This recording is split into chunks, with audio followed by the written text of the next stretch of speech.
The LG V10 and the V20 were very practical phones.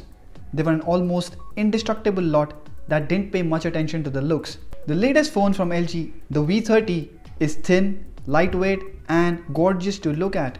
It grabs attention from every nook and corner. Does this mean LG has a flagship on its hands that can compete the likes of HTC U11, Galaxy S8 or the Pixel 2? You're watching Inner Today Tech, and in this video we're going to review the LG V30. In India, LG has launched the V30 Plus, which is the same as the V30. The only difference is that it comes with a 128 GB storage, while the V30 has a standard 64 gigs of storage. Now LG has made the V30 a very good looking phone. It has a metal frame with glass layered on back and front.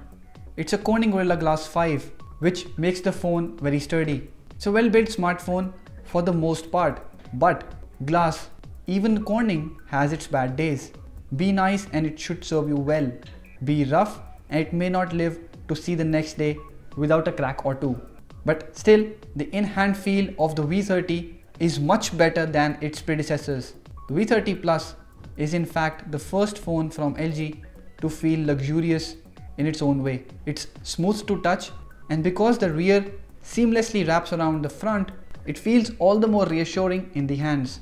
It is also IP68 water resistant and packs wireless charging chip at the back. Even though the V30 is a bezel-less phone with an unusual 18:9 aspect ratio, it is wide enough so as to not look like the Galaxy S8 Plus, for example, which looks unusually tall.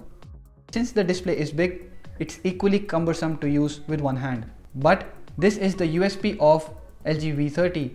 It's big, bezel-less display. The phone comes with very slim bezels, allowing the display to take over 80% of its front side, a concept also seen in Galaxy Note 8 or the iPhone 10.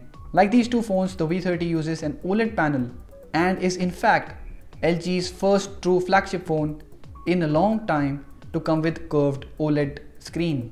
Though it is hardly noticeable in daily use, there is a slight curve on the right and the left edge of the phone, which makes LG say that it's a curved display. The 6-inch full vision screen has a 1440:2880 pixel of resolution, which roughly translates to 538 ppi. The display is HDR10 compatible, which makes it capable of Google's Daydream virtual reality platform. Like most Quad HD displays, colors look good and vibrant on the V30 Plus when you first take a look at the phone, but they are uneven and inconsistent at the same time. If you look closely, you can see they don't really blend all that well and appear patchy and grainy.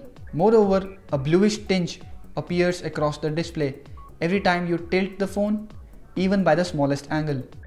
So the LG V30 is one of those few phones launched this year that had display issues. And if you're looking for a flawless Quad HD screen in this price, this phone will disappoint you. On the software front, the V30 looks the same old LG phone. Apart from a few additions, it has the same interface as that of the LG V20, built on top of the Android Nougat, which means it's cluttered. Anyways, since it is powered by a top-end Snapdragon 835 chip paired to 4 GB of RAM and the software being optimized well, the phone is smooth sailing 9 out of 10 times. This doesn't mean the phone is as fast as the OnePlus 5T, for example. There are slight lags that LG could have ironed out, ones that you may get used to, but clearly visible when compared head to head with faster phones. Now if you are an audiophile, you may still consider the V30. It comes with a hi-fi quad DAC, which none of the flagship phones have. It really improves the quality of sound without having to invest in a fancy pair of earbuds. The addition of a hi-fi quad DAC means all your FLAC files will sound the way they are made to, and all of your standard MP3 files will sound much better. The call quality on the V30 is also excellent, and we did not encounter any issues regarding network. The phone supports dual SIM and 4G VoLTE. But again, the loudspeaker on the V30 is no match to the ones on HTC U11, Galaxy S8 or the Pixel 2. In fact, many of the phones in this price segment come with dual speakers, which the V30 misses out on. Next, the phone packs a 3300 mAh battery, which offers great backup. You can get one full day of usage on single charge And since the phone supports both Qualcomm Quick Charge 3.0 and wireless charging out of the box, you'll be able to get a quick refill without much of a delay. What we were really looking forward on the V30 were its cameras.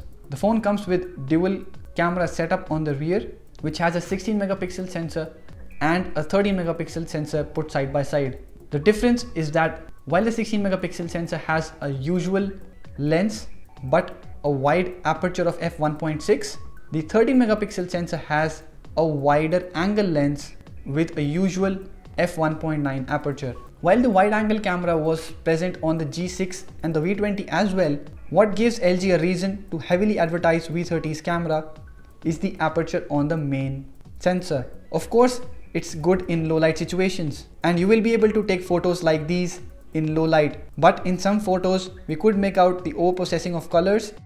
It is not as amazing as the Google Pixel or the HTC U11 when it comes to overall image quality.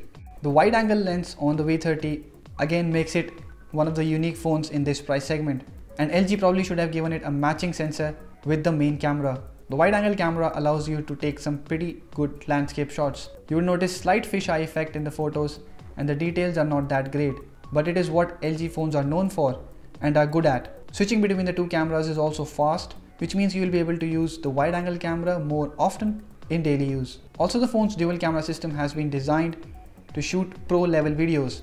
The V30 to begin with can shoot 4K videos at 30 FPS in log format. It comes with as many as 15 different color grading presets to add a cinematic look to videos and specialized modes that allows zooming in to a particular selected area within the frame while recording.